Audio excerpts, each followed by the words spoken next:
What's happening, guys? I'm Sean McGarty from Impact Strength and Performance. I'm shooting my first video here because I'm going to share something with you that I seen just the other week and I thought it was shit cool, and I want to share it with you guys because I know it's going to have a big impact in you. So this thing is called the emotional cycle of change. I seen it was more in a business setting, but this can be applied to coaching. Whether you're coaching clients or you are a client and you're in a program, you're going to see a lot of similarities with the way things go here. So look, we've got over this side, hope you can read my writing. This is enthusiasm over here, and this is time.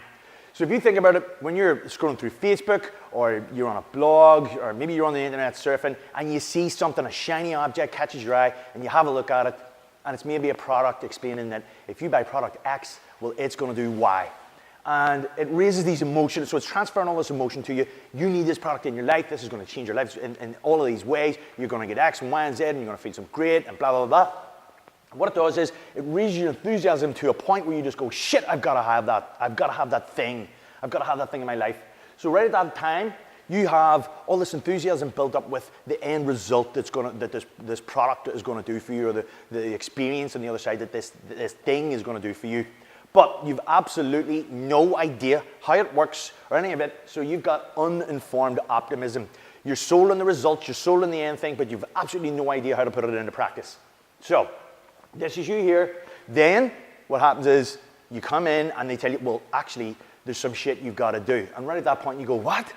Oh, Jesus. Like, we have a product called Slim and Lean, okay? And some people are amazed that just by handing over the money and turning up, they're not slim and lean. It's like, well, there's shit you got to do. You got to eat like a slim and lean. And then when people realize, what, you mean you got to do burpees? I've got to do some work. It's like, yeah.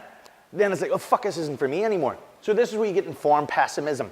Because at the start, when you didn't know what was involved, you were sold in the stuff because your enthusiasm was an all-time high.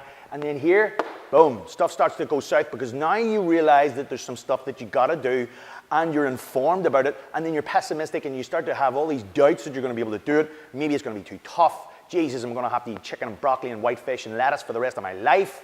You know, this is the kind of things that start to go through here, and we start to dip.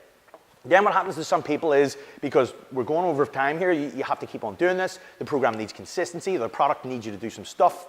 And the people who aren't ready, or they're swimming in all this stuff and trying to get the grips with the things they need to put into practice. And sometimes it works, sometimes it doesn't. But you've got to keep going. Otherwise, what happens is people quit. So when you're here in the Valley of Despair, you've found out all this stuff that you have to put into practice. Maybe there's some changes you need to make. And going back to your fitness sort of thing, if you're a client or you're in a new program, you've got to make some changes to your diet. You've got to make some changes to your lifestyle in terms of turning up and doing the work and being present in the sessions and giving the sessions your all. So for the people here, they're probably putting some things in and they're getting some successes, they're getting some failures, and this is where it is difficult. You have to stick with it. And again, this is where a ton of people quit. It's too much for them. They can't do it, and they quit. For the people that stick with it and give it time, and they start to learn from their mistakes and change things and tweak things as necessary, what happens is they come out the other side. And hopefully you can read this. It says hopeful realism. So this is where you're seeing why the things that are working are working. You're starting to see some results, real results now coming from, say, going back to the fitness thing. You're seeing some real results coming from the program that you notice, and you're starting to get the grips with it. That's increasing your confidence, you're trusting in it more, and you're sticking to it. This is for the guys who really stick to the stuff. And what happens is, after a while, the longer and longer you stick to this, and the more success you start to have with it, the more you trust in it, and then you start to get informed optimism out the other side. This is where you're beginning to master it, okay? At this stage, you know exactly what you need to do. You feel in control. You're confident with what works. You know exactly what to avoid so that things don't work for you. And this is where you get results forever. So this is something, whether you're in, if this is business, because remember, this was a business setting I was taught this in.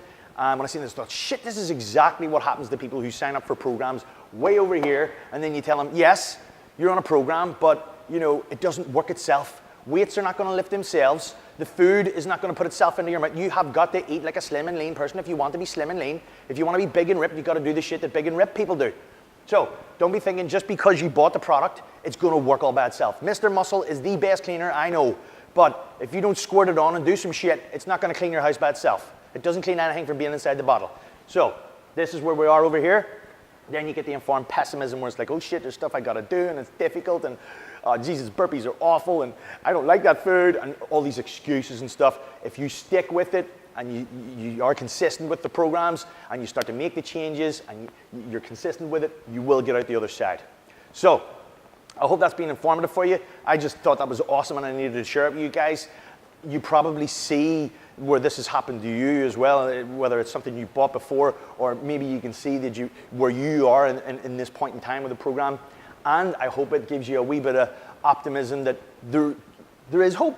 You can, if you stick with it, you can get to the point where you begin to master these things and then you are in control. Okay? So that's all I've got for you today. Stay tuned. We'll do some more videos for you and we'll see you then.